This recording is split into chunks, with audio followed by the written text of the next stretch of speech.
Hello and very happy good evening to all my dear students. Students, अब हम लोग इसी फिजिकल केमिस्ट्री का सेकेंड चैप्टर सॉल्यूशन में अगला टॉपिक जो हम लोग स्टडी करने वाले हैं उस टॉपिक का नाम ही है कॉलिगेटिव प्रॉपर्टीज। जिन स्टूडेंट का इसके प्रीवियस वाला टॉपिक छूट गया है उन्हें घबराने की जरूरत नहीं है। सॉल्यूशन चैप्टर का जो मेन पोर्शन है वो अब यहां से स्टार्ट होता है, आप इस पे फोकस करें।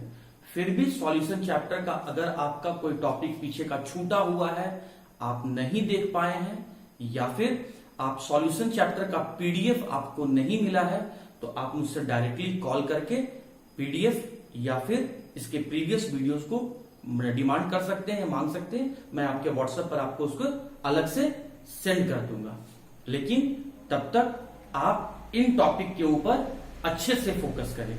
कोई भी दिक्कत होगा स्टूडेंट, आप एक time proper time morning 7 AM से लेकर इवनिंग 7 PM तक में ही आप मुझसे टॉपिक से रिलेटेड, अपने स्टडी से रिलेटेड डाउट्स को डिस्कस कर सकते हैं। सॉल्यूशन चैप्टर का पूरा नोट्स मतलब पीडीएफ के फॉर्म में मैं ऑलरेडी ग्रुप में सेंड कर चुका हूं। जिनका छूटा हुआ है आप मुझसे कॉल करके दोबारा से मांग ले, मैं आपको अलग से सेंड कर दूंगा। लेकिन तब तक आप इस चैप्टर को इसी वीडियो लेक्चर के फॉर्म में पढ़ते रहेंगे। स्टूडेंट, ऑफलाइन क्लासेस का जब हमें परमिशन मिलेगा हम लोग ऑफलाइन क्लासेस स्टार्ट करेंगे, लेकिन जब तक परमिशन नहीं मिलता है तब तक ऑफलाइन क्लासेस हम लोग स्टार्ट नहीं कर सकते हैं। आपके लाइफ से बढ़कर, आपके जिंदगी से बढ़कर कुछ नहीं है इस दुनिया में, इसीलिए किसी भी तरह का रिस्क नहीं लिया जा सकता है। आप अपने कॉन्फिडेंस को लूज ना करें, आप सिर्फ अच्छे से अपने स्टडी पे फोकस करें। बाकी दिन दुनिया में होने वाले प्रॉब्लम को दरकिनार करें, पॉलिटिक्स से अपने आप को दूर रखें, स्टूडेंट बन के रहें। बाकी बकवास बातें न कहीं सुने न कहीं करने में इंटरेस्ट शो करें। तो आइए स्टूडेंट, अब मैं टॉपिक पे सीधे आता हूं। आज जो हम लोग सॉल्यूशन चैप्टर का टॉपिक डिस्कस करने वाले हैं वो है colligative properties.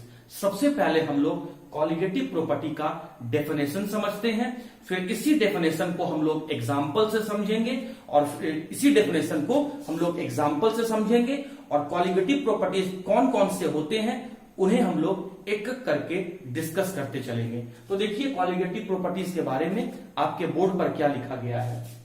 The properties of solution, किसी भी सॉल्यूशन का वो properties which depends on the amount of solute, किसी भी सॉल्यूशन का वो प्रॉपर्टीज जो सॉल्यूट के अमाउंट पे डिपेंड करता है उसे ही हम कहते हैं कॉलिगेटिव प्रॉपर्टीज। जैसा कि आप लोग सभी लोग जानते हैं कि सॉल्यूशन दो कंपोनेंट के मिलने से बनता है। जैसे पेरेंट्स दो ह्यूमन बीइंग के मिलने से बनता है, फादर और मदर। जैसे कपल दो ह्यूमन बीइंग के मिलने से बनता है, मेल एंड फीमेल। वैसे ही सॉल्यूशन भी दो कंपोनेंट के मिलने से बनता है, सॉल्यूट और सॉल्वेंट। लेकिन कॉलिगेटिव प्रॉपर्टीज किस कंपोनेंट पर डिपेंड करता है? सॉल्यूट। और सॉल्यूट का किस पे? सॉल्यूट के अमाउंट पे। मैं सॉल्यूट का नेचर नहीं बोला हूं स्टूडेंट, मैं सॉल्यूट का अमाउंट बोला हूं, सॉल्यूट का मात्रा बोल रहा हूं। तो किसी भी सॉल्यूशन का वो प्रॉपर्टीज जो सॉल्यूट के मात्रा पे, सॉल्यूट के अमाउंट पे डिपेंड करता है, तो सॉल्यूशन के उसी प्रॉपर्टीज को हम लोग कहते हैं कॉलिगेटिव प्रॉपर्टीज। कहने का मतलब सॉल्यूट का अमाउंट अगर आप चेंज करते हैं, सॉल्यूट कम से ज्यादा कर देते हैं, सॉल्यूट ज्यादा से कम कर देते हैं, मतलब सॉल्यूट के अमाउंट में किसी तरह का वेरिएशन अगर आप शो करेंगे तो सॉल्यूशन का कॉलिगेटिव प्रॉपर्टीज चेंज कर जाएगा। इस बात को आइए हम लोग एग्जांपल से समझते हैं। मैं यहां पर 2 बीकर लिया और दोनों बीकर में यूनिवर्सल सॉल्वेंट वाटर कंसीडर कर लिया।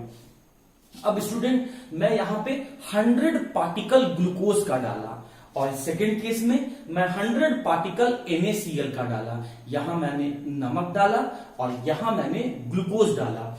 जैसा कि आप जानते हैं कि NaCl आयनिक सॉलिड है, इसीलिए सॉल्वेंट में जाते ही ये आयंस में डिसोसिएट हो जाएगा और यहां पर Na+ और Cl- में डिसोसिएट होकर आयंस में कन्वर्ट हो जाएगा। आपने NaCl का 100 पार्टिकल्स डाला, सॉल्वेंट में जैसे ही NaCl डिसॉल्व हुआ तो यहां पर 100 सोडियम आयन और 100 क्लोराइड आयन डिसोसिएट हो गया और इस तरीके से टोटल 200 आयंस इस बीकर के अंदर प्रेजेंट है। लेकिन ग्लूकोज जो कि एक कोवैलेंट सॉलिड है और इसीलिए ये जब यूनिवर्सल सॉल्वेंट वाटर में डिसॉल्व किया गया तो ये इस तरीके से आयंस में डिसॉल्व नहीं हुआ। क्यों? क्योंकि ये कोवैलेंट सॉलिड था, ये आयनिक सॉलिड था, इसीलिए आयंस में डिसॉल्व हुआ। ये कोवैलेंट सॉलिड था, इसीलिए ये आयंस में आयंस में डिसोसिएट नहीं हुआ। तो यहां पर कितने पार्टिकल्स रह गए? यहां पर 100 पार्टिकल्स ही रह गए क्योंकि ये डिसोसिएट नहीं हुआ। लेकिन यहां ये डिसोसिएट होकर कितने पार्टिकल्स का फॉर्मेशन कर दिया? 200 पार्टिकल्स का फॉर्मेशन कर दिया। तो इन दोनों सॉल्यूशन में आप देख रहे हैं कि सॉल्यूट का अमाउंट अलग अलग है। सिंस इस सेकंड वाले बीकर में जिसमें आपने NaCl नमक यूज किया था उसमें सॉल्यूट का अमाउंट ज्यादा है, तो हम लोग कह सकते हैं कि इसमें इसका कॉलिगेटिव प्रॉपर्टीज ज्यादा है। इसके कंपैरिजन में यहां पर सॉल्यूट पार्टिकल्स का अमाउंट कम है, तो हम कह सकते हैं कि यहां पर इसका कॉलिगेटिव प्रॉपर्टीज कम है। तो आप देख सकते हैं कि सॉल्यूट पार्टिकल का अमाउंट होने से इन दोनों का कॉलिगेटिव प्रॉपर्टीज अलग अलग है। तो वही हम कह रहे हैं कि सॉल्यूशन का वो प्रॉपर्टीज जो सॉल्यूट के मात्रा, सॉल्यूट के अमाउंट पर डिपेंड करता है, उसे ही हम कॉलिगेटिव प्रॉपर्टीज कहते हैं। सॉल्यूशन के 4 टाइप के कॉलिगेटिव प्रॉपर्टीज होते हैं। पहला है relative lowering of vapour pressure. अब ये क्या होता है स्टूडेंट, हम लोग डिस्कस करते चलेंगे। Relative lowering of vapour pressure मतलब वेपर प्रेशर का कम हो जाना। ये सब किसके लिए कहा जा रहा है? सॉल्यूशन के लिए कहा जा रहा है, सॉल्यूशन के लिए कहा जा रहा है। ये सारे प्रॉपर्टीज सॉल्यूशन के हैं। Elevation in boiling point, elevation का मतलब होता है इंक्रीज होना, मतलब बॉइलिंग पॉइंट का बढ़ जाना। फिर कहता है depression in freezing point, depression का मतलब होता है डिक्रीज होना, मतलब फ्रीजिंग पॉइंट का डिक्रीज हो जाना। और फिर आपका 4th है ऑस्मोटिक प्रेशर। हम लोग एक एक करके डिस्कस करेंगे, लेकिन मैं फिर से बता रहा हूं, मेरे एक साइड में या आप कह लो एक हाथ में प्योर सॉल्वेंट है, मतलब सिर्फ वाटर है, लेकिन मेरे दूसरे साइड में या दूसरे हाथ में मेरे पास सॉल्यूशन है।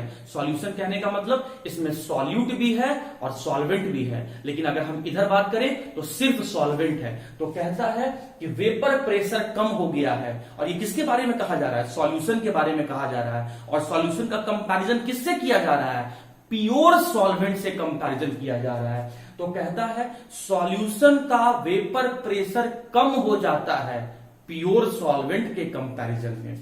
फिर कहता है सॉल्यूशन का बॉइलिंग पॉइंट बढ़ जाता है, किसके कंपैरिजन में? प्योर सॉल्वेंट के कंपैरिजन में। फिर कहता है सॉल्यूशन का फ्रीजिंग पॉइंट घट जाता है, किसके कंपैरिजन में? प्योर सॉल्वेंट के कंपैरिजन में।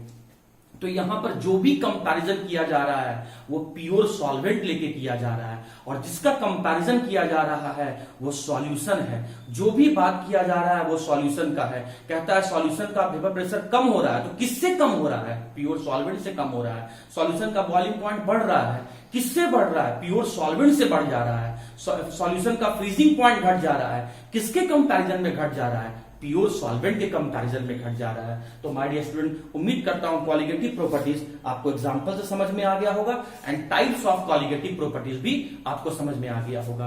देखिए ऑब्जेक्टिव क्वेश्चन आपके एग्जाम में आता है कि which of the following is an colligative properties. इसमें which of the following is a colligative properties, इसमें से कौन सा कॉलिगेटिव प्रॉपर्टीज है? और क्या करता है ऑप्शन में? सिर्फ ये वाला पॉइंट यहां से हटा देता है, ये वाला वर्ड यहां से हटा देता है और सिर्फ कर देता है lowering of vapour pressure.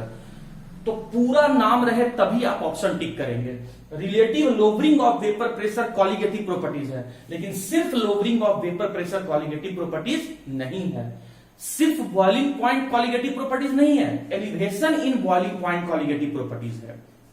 Examiner क्या करता है? सिर्फ फ्रीजिंग पॉइंट लिख के दे देता है और चेक करता है आपके कंसेप्ट और नॉलेज को, पूछता है फ्रीजिंग पॉइंट कॉलिगेटिव प्रॉपर्टीज है कि नहीं। नहीं my dear student, depression in freezing point colligative properties है। तो जब तक पूरा नाम लिख के न दे तब तक आप उसे कॉलिगेटिव प्रॉपर्टीज कंसीडर नहीं करेंगे। तो उम्मीद करता हूं कॉलिगेटिव प्रॉपर्टीज एग्जांपल के साथ और टाइप्स ऑफ कॉलिगेटिव प्रॉपर्टीज ये आपको समझ में आ गया होगा। आइए अब हम लोग यहां से relative lowering of vapour pressure topic start करते हैं।